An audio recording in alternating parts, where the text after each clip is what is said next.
কাজী farm sponsored দীপ্ত আলাপে অর্থনীতির ৫৮তম পর্বে সবাইকে শুভেচ্ছা। আমি আসরার চৌধুরী। আজকের পর্বে আমরা বিহেভিয়ার ইকোনমিক্স আর এক্সটার্নালিটিসের মাধ্যমে দেখব একটা নিত্য প্রয়োজনীয় দ্রব্য সমাজ কিভাবে দেখে। আসুন শুরু করা যাক। আলাপে অর্থনীতির প্রথম দিকে আমরা ইকোনমিক্সের দুটো ধারার কথা বলেছি।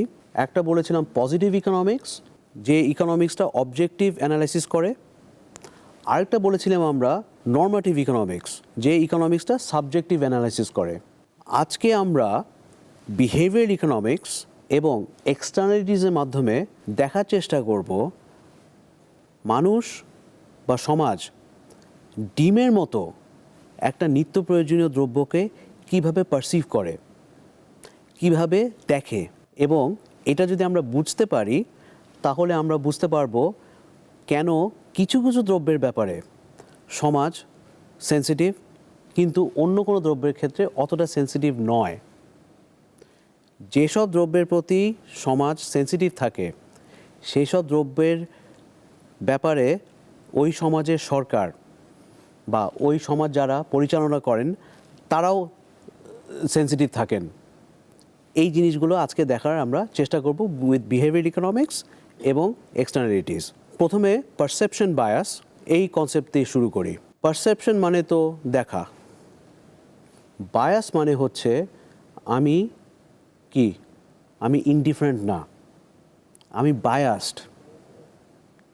এখন আমি বলছি আমি হিসাবে, এটা যখন সাম টোটাল হবে তখন এটা সমাজ বায়াসড হবে। সমাজের একটা ঝুঁকে পড়ার টেন্ডেন্সি থাকবে এই বিশেষ জিনিসটাকে একভাবে দেখা, অন্য একটা জিনিস অন্যভাবে দেখা। পারসেপশন বায়াসের মাধ্যমে যে জিনিসটা ঘটে সেটা হচ্ছে ডেটাকে আমরা অবজেক্টিভলি না দেখে সাবজেক্টিভলি দেখি। ইকোনমিক্সের যত মডেল আমরা পড়ি অধিকাংশ মডেল হচ্ছে অবজেক্টিভ অ্যানালিসিস, অর্থাৎ এখানে আমরা কোনো ভ্যালু জাজমেন্ট দেই না। ভ্যালু জাজমেন্ট কি?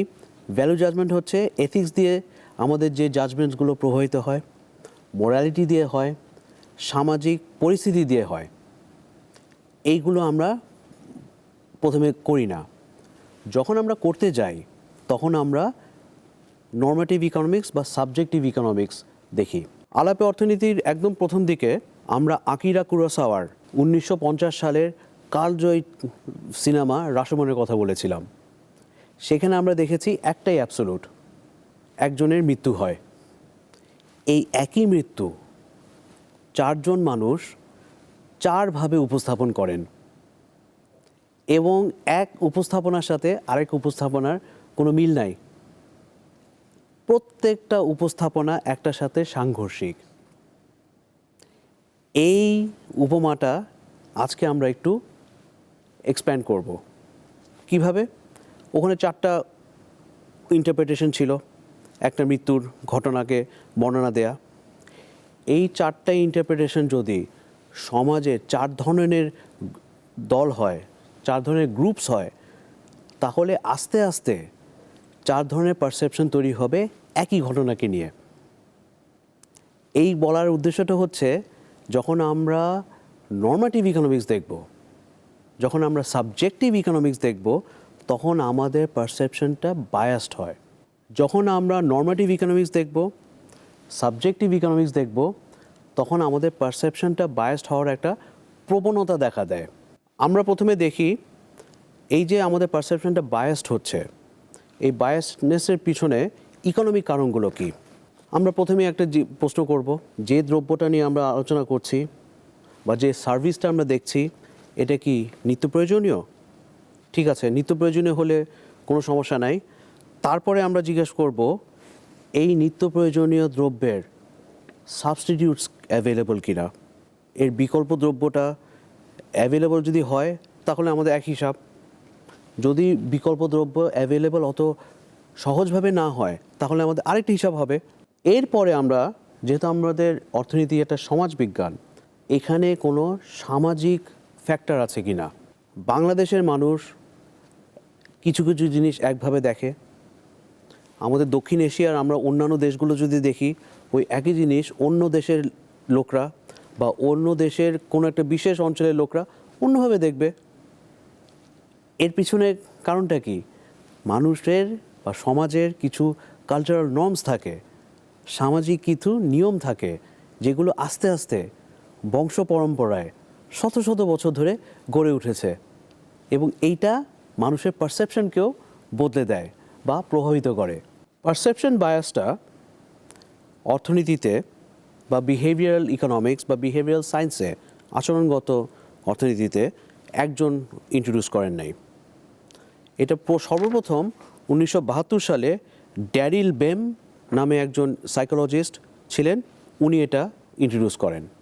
কিন্তু 1979 সালে এইমস টিভার্সকি এবং ড্যানিয়েল কাহনেমান ওনারা একটা কালজয়ী আর্টিকেল লেখেন।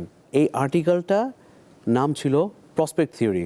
এই প্রসপেক্ট থিওরি থেকে ওনারা সমাজের বা একটা গোষ্ঠীর একটা জিনিসের প্রতি যে পারসেপশনটা হচ্ছে, এইটা কিভাবে প্রভাবিত হয় সেটা ওনারা ইন্ট্রোডিউস করেন। ড্যারিল বেম 1972 সালে, এইমস টিভার্সকি, ড্যানিয়েল কাহনেমান 1979 সালে, এনারা দুইজন আরেকটা জিনিস ইন্ট্রোডিউস করেন, সেটা হচ্ছে লস অ্যাভার্শন। লস মানে ক্ষতি, কোনো কিছু হারিয়ে ফেলা। অ্যাভার্শন মানে কি? অ্যাভার্শন মানে কোনো কিছু হারিয়ে যে যাচ্ছে, এইটা আমাদেরকে বেশি বিচলিত করছে। বিহেভিয়ারাল ইকোনমিক্স বা বিহেভিয়ারাল সায়েন্সে, আচরণগত অর্থনীতি বা আচরণগত বিজ্ঞানে একটা কথা আছে, একটা লস, একটা ক্ষতি, একটা কোনো কিছু হারিয়ে যাওয়া আমাদের কাছে অনেক বেশি পীড়া দেয় একটা আনন্দ পাওয়ার চেয়ে। আমরা যদি একটা ছোট্ট একটা উদাহরণ দেই, যে একটা লটারি খেলা হবে, এই লটারিতে জিতার মাত্রা এত, হারার মাত্রা অনেক বেশি, বা হারার মাত্রা এত। মানুষ যখন দুটো লটারি তুলনা করবে, র্যাশনাল ব্যক্তি যদি হয়, যদি সে প্রবাবিলিটিগুলো হিসাব করে, তাহলে সে হয়তো বলা উচিত ছিল যে আমি দুইটা লটারির ব্যাপারে ইনডিফারেন্ট। কিন্তু যখনই লসের কথা বলা হবে, লস বা কষ্ট আমাদেরকে যেভাবে প্রভাবিত করে, লাভ বা গেইন ওইভাবে প্রভাবিত করে না। এটা একটা হিউম্যান সাইকোলজি, এবং এটা মানুষের জন্য প্রযোজ্য, এটা দল দল বা সমাজের জন্যও প্রযোজ্য। তাহলে আমরা এখন ডিমের আবার ফিরে আসি। ডিমের ইকোনমিক ডিটারমিনেন্টসগুলো কী ছিল? এক, প্রাইস ইনইলাস্টিক, ইনকাম ইলাস্টিক, অর্থাৎ ডিমের চাহিদা, ডিমের দাম এবং আমাদের হাউসহোল্ডের ইনকামের সাথে সাড়া দিচ্ছে না। কোনো ক্লোজ সাবস্টিটিউটস নাই। অবশ্যই সাবস্টিটিউটস আছে, কিন্তু এই সাবস্টিটিউটসগুলো ডিমের তুলনায় কি ওয়াইডলি অ্যাভেলেবল না, ওয়াইডলি অ্যাফোর্ডেবল না। ডিম একটা অভ্যাসের ব্যাপার। আমরা সকালবেলা ডিম, দুপুরবেলা ডিম, রাতেরবেলা ডিম, সারাদিনে একবার ডিম খাওয়ার ব্যাপার আমাদের অভ্যাস হয়ে গেছে।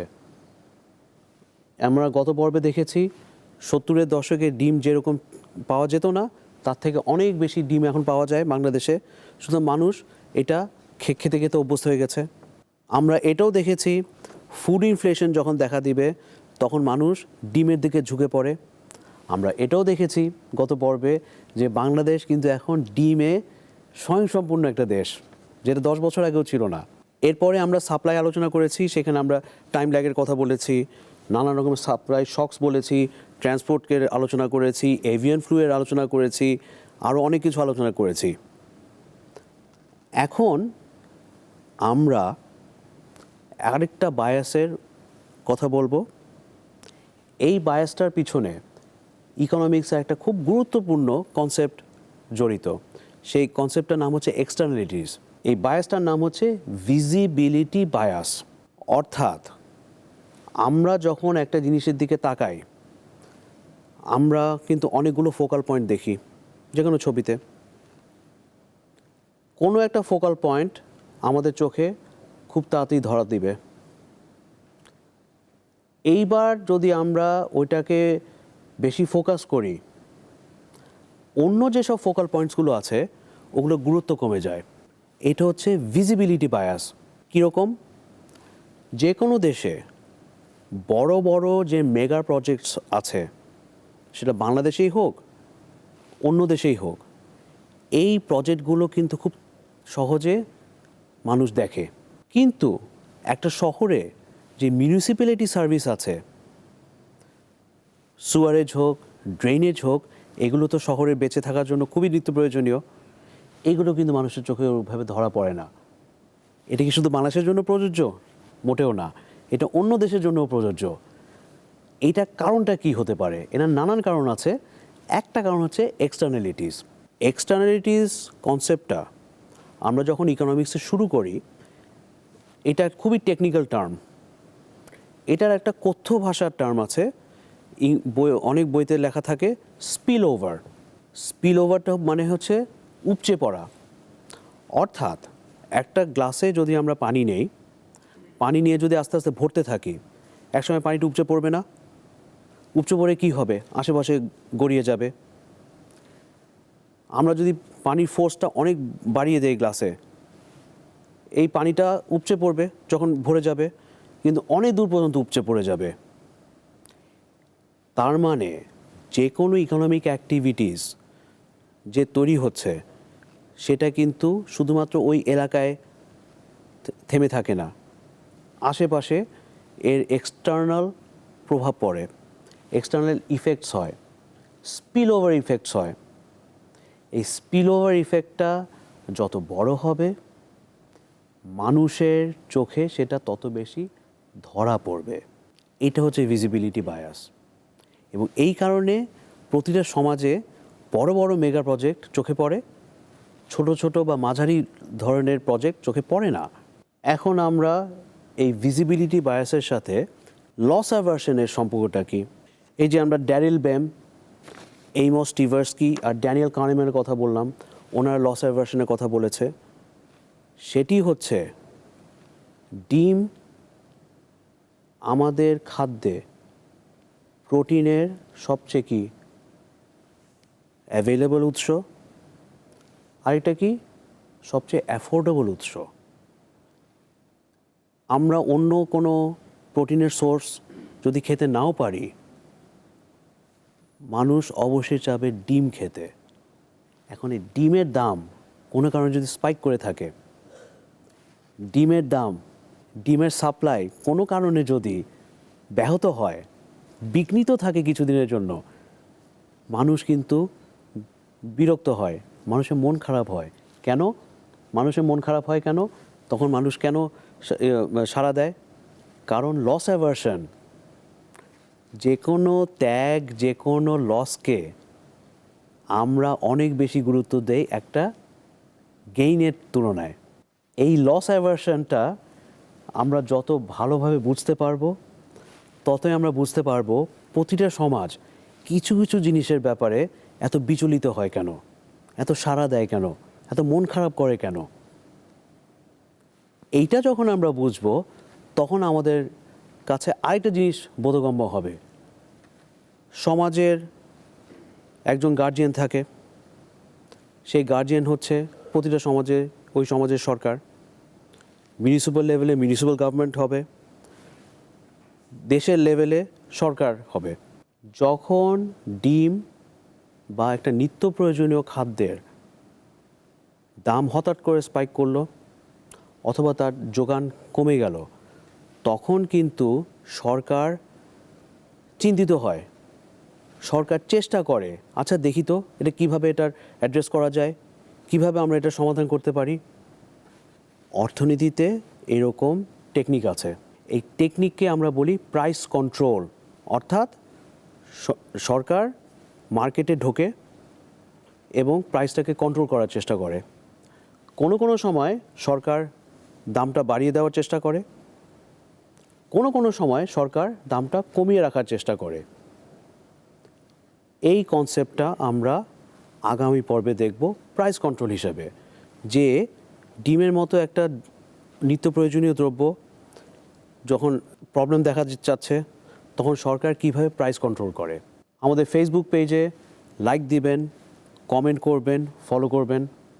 আমাদের ইউটিউব চ্যানেলে লাইক দিবেন, সাবস্ক্রাইব করবেন, কমেন্ট করবেন এবং অবশ্যই বেল আইকনটা দিতে ভুলবেন না। আপনাদের সাথে আবারও দেখা হবে সেই পর্যন্ত ভালো থাকবেন, সুস্থ থাকবেন।